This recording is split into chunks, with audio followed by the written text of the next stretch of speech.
Hello students, I am going to teach you about the topic set. Chapter 1st, class 11, mathematics. What is set? Set is the collection of well-defined objects having some common property. तो इसमें दो चीज़ें हैं, object कैसा होना चाहिए, well defined होना चाहिए, और दूसरी बात उसमें कुछ कॉमन प्रॉपर्टी होनी चाहिए। जैसे जनरल लाइफ में हम लोग पढ़े हैं टी सेट, सोफा सेट सुनते आए हैं। अब टी सेट क्या है? चाय पीने का काम आता है। सोफा सेट बैठने का काम आता है। दूसरी चीज़ है इसमें वेल डिफाइंड। तो what do mean by well defined objects? Well defined objects क्या हैं? जिनमें 100% श्योरिटी हो। श्योरिटी शुड बी 100% और श्योरिटी या सर्टेनिटी कह सकते हैं।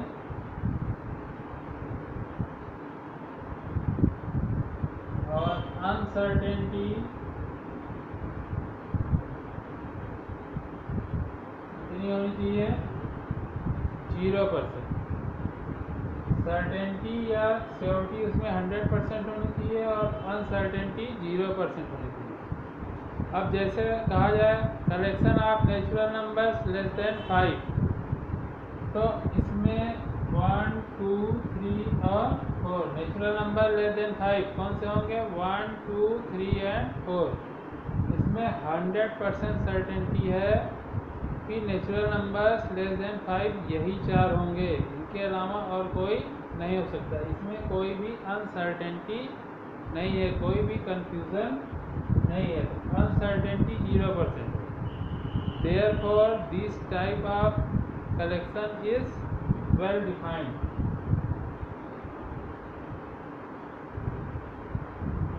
तो इस तरीके का कलेक्शन क्या कहलाएगा? Well defined. लेकिन अगर कहा जाए 5 best batsman of India or world,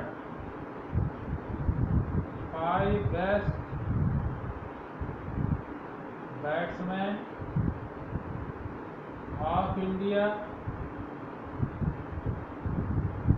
तो क्या इसमें सर्टेनिटी 100% है? नहीं, इसमें सर्टेनिटी 100% नहीं है। क्यों? क्योंकि सबके अपने अपने अलग व्यू हैं, अपने देखने का अलग अलग तरीका है। इसमें कोई मीज़र करने का कोई स्केल नहीं है कि हम उस स्केल से मीज़र कर सकें कि कौन सा बैट्समैन बेस्ट है। किसी की नज़र में सचिन बेस्ट हैं, किसी की नज़र में सहवाग बेस्ट हैं। हो सकता है बहुत लोगों के व्यू मैच करें, लेकिन 100% इसमें श्योरिटी नहीं होगी। तो इस तरीके की चीज़ें वेल डिफाइंड नहीं होंगी। This is not well defined. तो इस तरीके की चीज़ें वेल डिफाइंड नहीं होंगी। इसी तरीके से कुछ भी कहा जाए 10 मोस्ट टैलेंटेड राइटर्स या 10 मोस्ट टैलेंटेड एक्टर्स या एक्ट्रेस, तो ये चीज़ें वेल डिफाइंड नहीं होंगी क्योंकि इनमें कोई सर्टेनिटी नहीं है। सर्टेनिटी 100% नहीं है। अब इसमें नेक्स्ट चीज़ है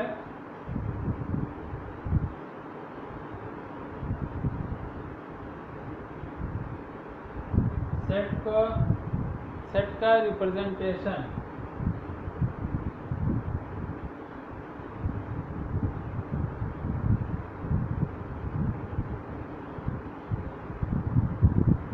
सेट्स को इंग्लिश अल्फ़ाबेट के कैपिटल लेटर से रिप्रेजेंट करते हैं। Capital A, B, C, so on किसी भी लेटर से रिप्रेजेंट कर सकते हैं। और इनके एलिमेंट्स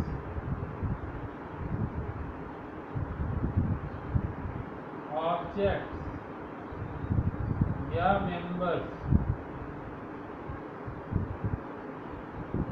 ये तीनों एक ही चीज़ें हैं, एलिमेंट्स, ऑब्जेक्ट्स या मेंबर्स।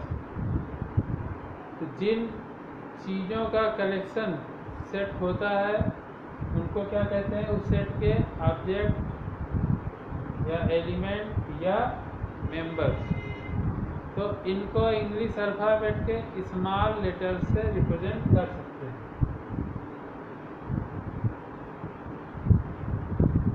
ठीक है। अब इसके बाद अगली चीज़ हम लोग को इस सिंबल के बारे में जानना है। ये सिंबल है ई के जैसा है, उल्टा, या आप समझ सकते हैं कि ऐसे समझिए सी बनाए और बीच में उसको कट कर दिए,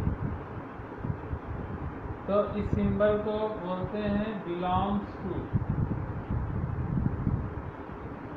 ये किस चीज़ का सिंबल है? बिलोंग्स टू है। और इसी को ऐसे क्रॉस कर दें तो ये क्या बताएगा? Does not belongs to. इस चैप्टर में इस सिंबल का बहुत यूज है। ये सिंबल रिप्रेजेंट करता है बिलोंग्स टू को, और ये सिंबल रिप्रेजेंट करता है डज नॉट बिलोंग्स टू। जैसे कोई एलिमेंट किसी सेट में है तो हम लिखेंगे, जैसे मान लीजिए एलिमेंट ए, ये इस सेट ए में है। जैसे मान लीजिए एलिमेंट ए इस सेट ए को बिलोंग करता है, इसको कैसे लिखेंगे? A belongs to set A, belongs to का साइन लगाएंगे। अब मान लीजिए एलिमेंट बी है, इस सेट ए को बिलोंग नहीं करता, इस सेट में नहीं है, तो कैसे लिखेंगे? B does not belongs to set A. Okay, ये कुछ पर्टिकुलर नोटेशंस हैं जिसको हम लोग इस चैप्टर में यूज करेंगे। Capital N stands for set of natural numbers, capital Z set of integers, capital Q set of rational numbers, capital R set of real numbers, Z plus set of positive integers, Q plus set of positive rational numbers, R plus set of positive real numbers. तो ये हम लोग पहले से भी जानते हैं, और अगर नहीं जानते तो इसको जान लीजिए। इन नोटेशंस को हम लोग एज इट इज इस चैप्टर में यूज करेंगे। अब methods of representation of A set, हम लोग पढ़ेंगे methods of representation of A set. तो किसी सेट को हम दो तरीके से रिप्रेजेंट कर सकते हैं। फर्स्ट है रोस्टर या टेबुलर फॉर्म, और सेकंड है सेट बिल्डर फॉर्म या रूल फॉर्म। अब रोस्टर फॉर्म में क्या होता है, पहले इसको डिस्कस करेंगे।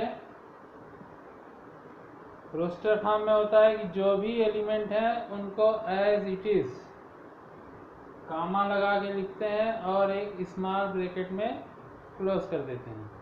जैसे हमने एग्जांपल बताया था, set of natural numbers less than 5, तो क्या होंगे? 1 2 3 और 4, इनको कामा लगा के लिखेंगे और स्मॉल ब्रैकेट में क्लोज कर देंगे। इसको इंग्लिश अल्फ़ाबेट के किसी भी कैपिटल लेटर से रिप्रेजेंट कर सकते हैं। और जैसे दूसरा एग्जांपल है सेट ऑफ वॉवेल्स, तो सेट ऑफ वॉवेल्स, तो वॉवेल्स कौन होते हैं इंग्लिश में? ए, ई, आई, ओ और यू, जो कामा लगा के लिख दिए, स्मॉल ब्रैकेट में क्लोज कर दिए। कोई भी नाम दे सकते हैं, ABCD कुछ भी। तो इस तरीके से जो भी एलिमेंट है उनको लिख देंगे तो क्या हो जाएगा? रोस्टर फॉर्म या टेबुलर फॉर्म। उसके बाद है सेट बिल्डर फॉर्म, सेकंड है सेट बिल्डर फॉर्म या रूल फॉर्म। तो जैसे रोस्टर फॉर्म है तो कम एलिमेंट है, ठीक है, हमने एक ब्रैकेट में लिख दिया। लेकिन मान लीजिए बहुत सारे एलिमेंट है, 100, 1000, लाख, तो हम उसको एक ब्रैकेट में नहीं लिख सकते, बहुत टाइम लगेगा, बहुत लेंदी होगा। उसके लिए है सेट बिल्डर फॉर्म। इसमें क्या करते हैं, किसी भी अल्फ़ाबेट से उस सभी एलिमेंट को रिप्रेजेंट करते हैं और फिर उसको डिफाइन कर देते हैं। अब जैसे मान लीजिए यही है रोस्टर फॉर्म में और इसको सेट बिल्डर फॉर्म में लिखना है, तो कैसे लिखेंगे?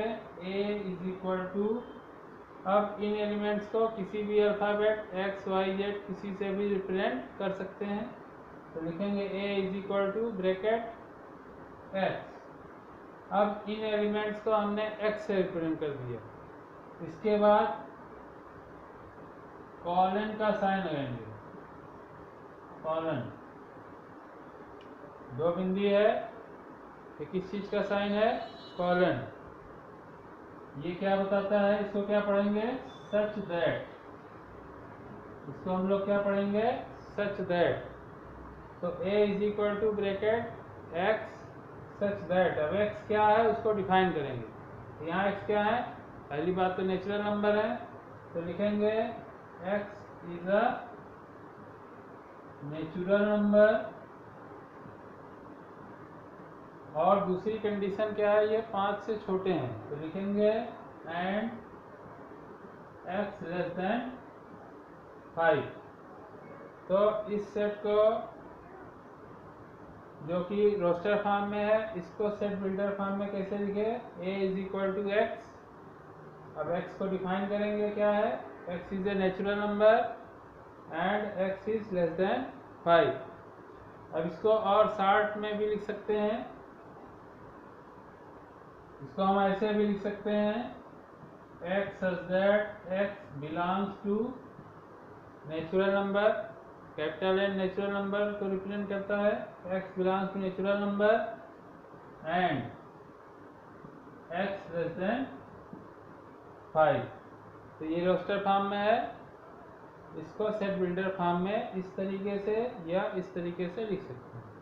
अब इसी तरीके से ये है set of vowels roster form में।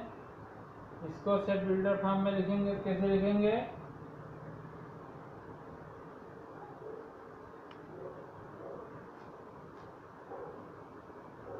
सेट बी है, तो बी इज इक्वल टू यहाँ वही x सच दैट। अब यहाँ x क्या है? वॉवेल्स। तो x such that x is vowel of English alphabet.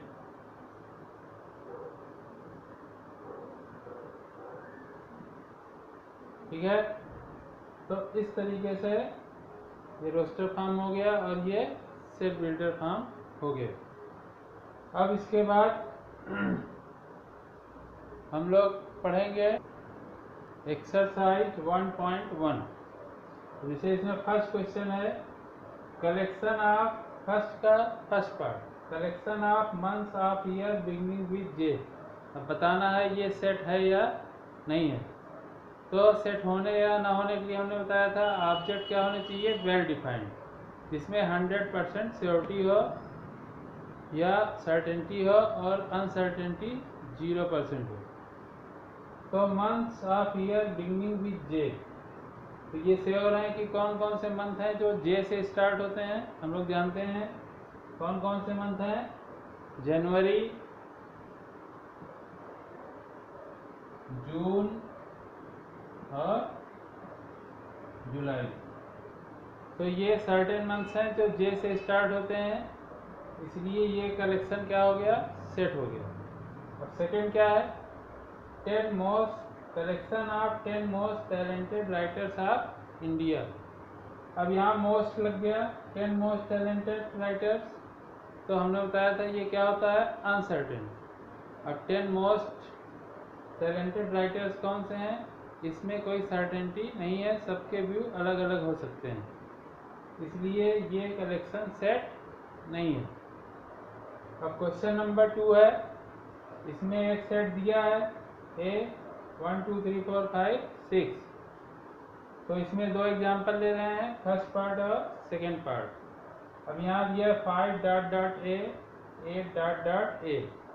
हमें यहाँ सिंबल लगाना है बिलोंग्स टू का या डज नॉट बिलोंग्स टू का। यहाँ 5 है तो 5 इस सेट में है, इस सेट को बिलोंग कर रहा है, तो यहाँ बिलोंग्स टू का सिंबल लगाएंगे। और 8 इस सेट को बिलोंग नहीं कर रहा है, तो यहाँ किसका सिंबल लगाएंगे? डज नॉट बिलोंग्स टू का। ठीक है, क्वेश्चन नंबर 1 और 2 हो गया। अब हम लोग डिस्कस करेंगे क्वेश्चन नंबर 3। इसके दो पार्ट ले लिए, फर्स्ट और फिफ्थ। फर्स्ट पार्ट में क्या है, ये हमको सेट बिल्ड, इस क्वेश्चन में क्या है कि सेट बिल्डर फॉर्म में दिया है, उसको रोस्टर फॉर्म में कन्वर्ट करना है। जैसे फर्स्ट पार्ट में क्या है, a is equal to x such that x is an integer and x greater than -3 और लेस देन 7। इसको रोस्टर फॉर्म में कन्वर्ट करना है। तो फर्स्ट पार्ट का सलूशन क्या होगा, ऐसे लिखेंगे, x इंटीजर है और ये -3 से बड़ा और 7 से छोटा है। तो -3 से बड़ा इंटीजर पहला कौन सा है, -2, और 7 से छोटा पहला इंटीजर कौन सा है, 6। तो इनके बीच के इंटीजर्स लिख लेंगे, -2, -1, 0, 1, 2, 3, 4 और 5। इस तरीके से ये कन्वर्ट हो गया रोस्टर फॉर्म में। अब इसी तरह फिफ्थ पार्ट, ये एक सेट दिया है, ये सेट क्या है, the set of letters of word tetrametry. तो रोस्टर फॉर्म में एक चीज और ध्यान देंगे कि कोई भी ऑब्जेक्ट या एलिमेंट रिपीट नहीं होता, उसको एक से अधिक बार नहीं लिखते। जैसे टेट्रामेट्री है, इसके लेटर्स का कलेक्शन को रोस्टर फॉर्म में लिखना है। तो पहला लेटर क्या है, टी, टी लिख लिए। दूसरा क्या है, आर। तीसरा है आई। फोर्थ है जी। फिर क्या है, ओ। इसके बाद क्या है, एन। इसके बाद क्या है, ओ। अब ओ एक बार लिख चुके हैं तो इसको फिर से रिपीट नहीं करेंगे। सेकेंड टाइम जो ओ आया तो उसको फिर से नहीं लिखेंगे। उसके बाद है एम, एम लिख लिए। इसके बाद ई, ई लिख लिए, कामा लगाते जाएंगे।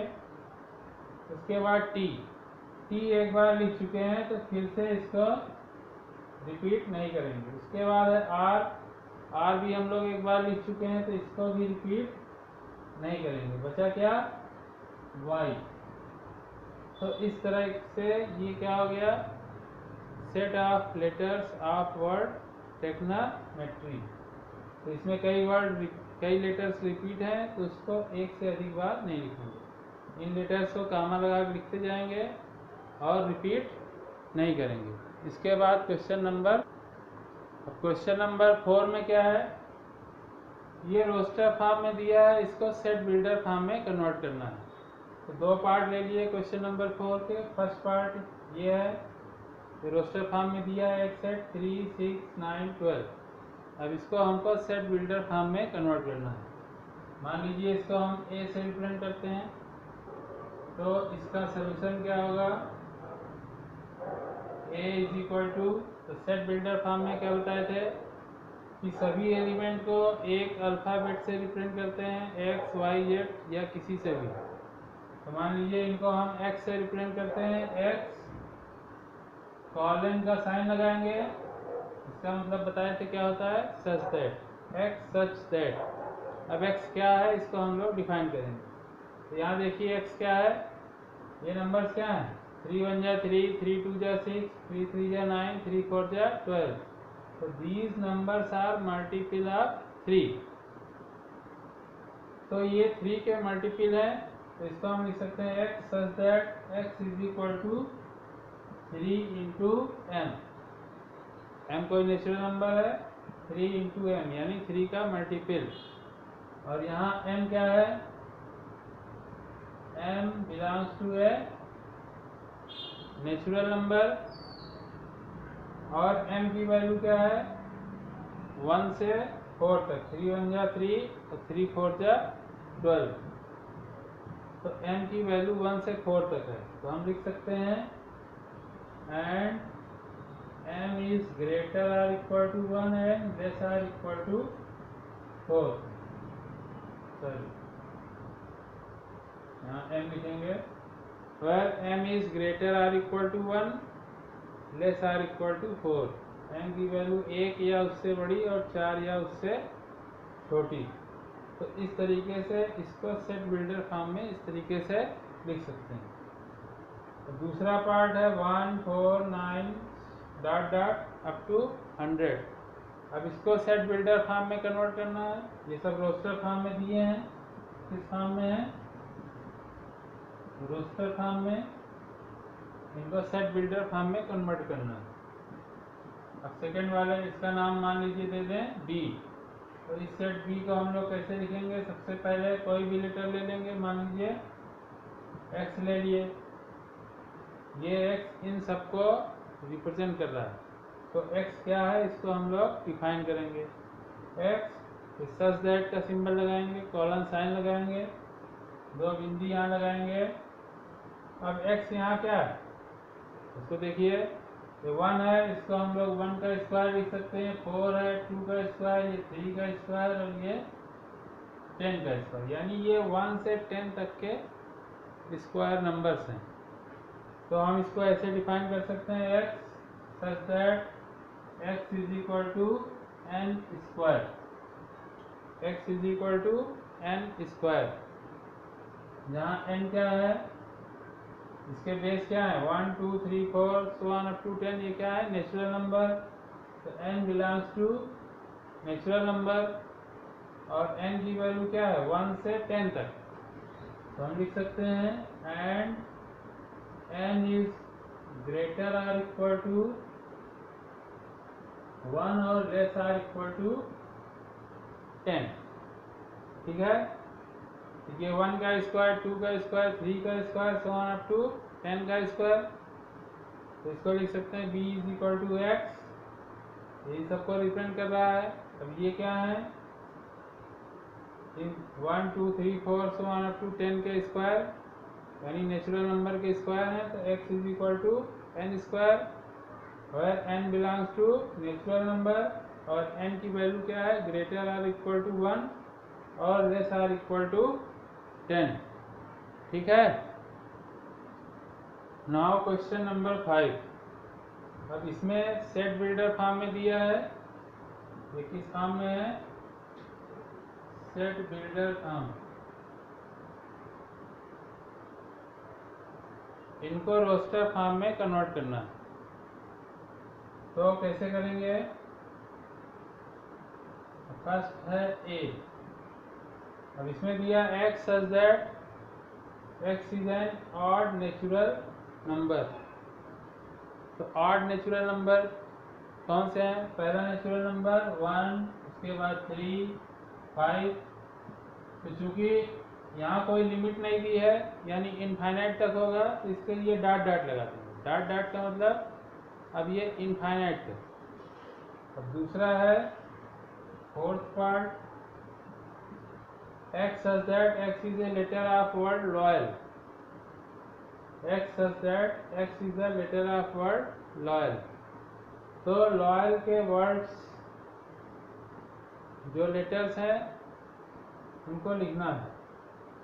तो इसमें कौन कौन से हैं? पहला है L, उसके बाद O, फिर Y, फिर A, उसके बाद L फिर से आ गया, रिपीट हो गया। तो हमने कहा था किसी भी लेटर या ऑब्जेक्ट को हम रिपीट नहीं करते, इसलिए इसको दोबारा नहीं लिखेंगे।